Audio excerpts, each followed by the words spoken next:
there's no other place to start than this man, Victor Osimhen, and the reports that Arsenal are in talks to sign him this summer. James, what can you tell us? Well, this is a report that's emerged in the Telegraph this morning from Matt Law, a brilliant journalist based in the UK. And we know that Arsenal and Galatasaray have been speaking about the possibility of Gabriel Martinelli going the other way. Now, it appears there's been wide-ranging conversations between Arsenal, their sporting director, Andrea Berta, and Galatasaray around a potential signing of Victor Osimhen. Now, there's a possible scenario that he's been offered to Arsenal, or there's a scenario whereby Arsenal have asked about his availability. We wait to see what has happened in those talks and whether this progresses into something verging on interest and potentially a bid from Arsenal. And it's the Telegraph's understanding that Galatasaray have an interest in Gabriel Martinelli and Ethan Nwaneri. So, very early stages. We know there's been interest in Victor Osimhen from clubs in the Premier League for a long time.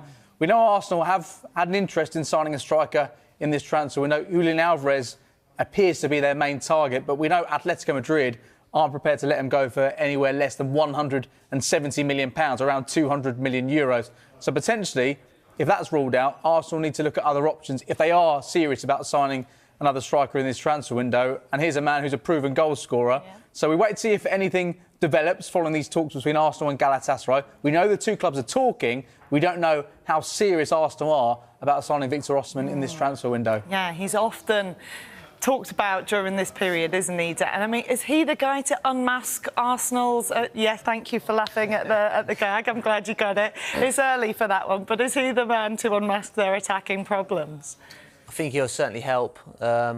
He would be a marquee signing. I don't think as big as Vinny Jr., who they were after in the first place. I don't think that deal was ever going to happen. But Victor Osimhen, yeah, he's a proven goal scorer at Napoli, Galatasaray. And now hopefully he can come to England, because there's been a lot of talk about him over many years, linked with all types of clubs, and it's never happened. I think now is the time for that to happen, and he could be the final piece that Arsenal probably need to help Gyökeres really, and help all those creators, Odegaard, Eze, even Bruno now, and he'll be the man to finish all those chances off. I mean, they are leaving themselves light if they've let Trossard go, and now if they let Martinelli go. But is he an upgrade on what they have there, James, in your opinion? Well, in terms of the two central striking options, they've got Victor Gyökeres and they've got Kai Havertz. Whether or not he's a striker or a number 8 or a number 10, I don't think anybody will ever be able to get to the bottom of that debate. But here's what Victor Osimhen has done over the course of the last 5 seasons. You look at those goals there, there's a reason why we talk about him in every single transfer window on Sky Sports News. The last 2 seasons there have been in the Turkish Super League, the previous 3 seasons in Serie A with Napoli. So he's a proven goal scorer. You'd argue that the Turkish Super League isn't anywhere close to what the Premier League is, but you can see his body of work there, very, very impressive. We can compare him to Arsenal's other strike options there. Victor Gyökeres scored 14 goals in the Premier League last season.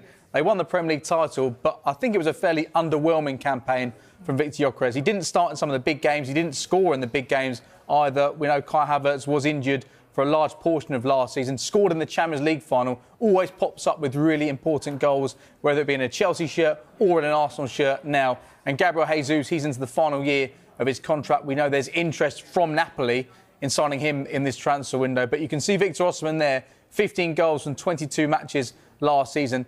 His injury record isn't incredible. He's not available for every single match, which is something which Arsenal may have to weigh up. They had 63 matches in all competitions last season. They need their strikers fully fit, and with the issues that Kai Havertz has suffered over recent seasons, they don't want to be signing a player who's not going to be available for every match. But that's how Osimhen stacks up against the other Arsenal forwards. And you think last season, going back to what we saw in the last campaign, Gyökeres scored 14 goals. The next top scorer was 7. I think it was Saka who got 7 goals. And the fact they won the Premier League title is remarkable when you think they didn't have a goal scorer scoring 20 goals. The goals weren't shared around. They dominated when it came to set pieces, as we know. This season, they'll try and be more progressive, you'd think. And if Osimhen is available for a good fee, the wages will be something that Arsenal need to consider, because that was one of the discussions when it came to Vinicius Jr. If his wages were going to be north of £400,000 and you made him the best paid player at the club, what impact would that have on the dressing room? Is that a factor that Arsenal need to be aware of potentially if they're bringing in a player who's being very heavily paid above some of his teammates?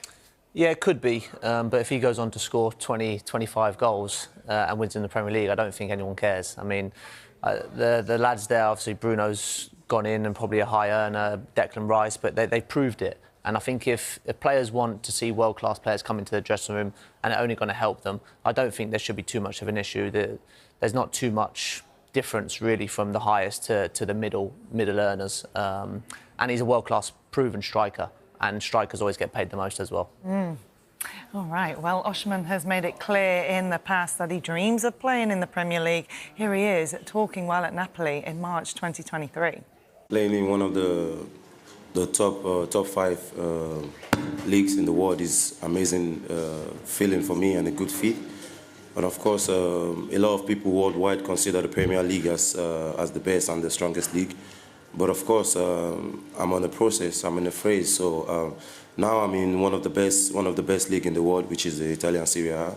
Of course, I'm working so hard to make sure that I achieve my dream in playing, of course, in the Premier League someday. Well, he has been linked with Chelsea and Manchester United in the past too.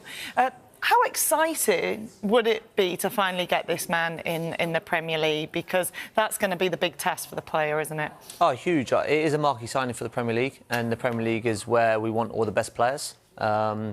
He'll come in and be a straight starter. I think all the noise last year on Gyökeres, he obviously done really well in Sporting, scored a lot of goals, but I don't think the excitement was really, truly there. I think in the world, there's a lack of number 9s out there who can come in and improve you straight away. But this guy probably can do that. He's had a great record everywhere he's been.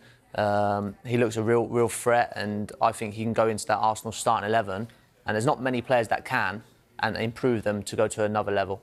So just to confirm, if you were Mikel Arteta, you'd start him ahead of Gyökeres up top? Yeah. Yeah, 100%, yeah. And you can argue why when you consider what he did in that season with Kvaratskhelia, who is now at PSG, 31 goals from 39 appearances in Serie A. I did mention previously about his injury record, and that is one thing that Arsenal would have to bear in mind, any buying club would have to bear in mind, because here is the number of matches he's missed since the start of the 21-22 season due to injury, and it's been a range of different injuries as well. Last season there was all sorts of injuries, which meant he didn't play every match for Galatasaray in the Super League last season. And when you consider some of the injury issues that Arsenal have already with the likes of William Saliba, what sort of shape is Declan Rice going to be in at the start of this season? Do you want to sign a player who isn't necessarily going to be available for all 38 games as Arsenal try and regain and retain the Premier League title and try and lift that Champions League title as well this season? Yeah, they paid a lot of money for him as well, Galatasaray, 75 million. I believe it was a Turkish Super League record. But is it even harder, Dan, to stay fit and physically able in the Premier League? Look, the Premier League now, where it's going, it's so athletic, so quick. The tempo of the game is much quicker than Spain, Italy and Turkey, where he's been used to. But I believe he's a professional player. He'll come over and do his utmost to keep fit and be professional and hopefully, yeah, be available for the majority of the games. Obviously, we've alluded to Gyökeres will be there.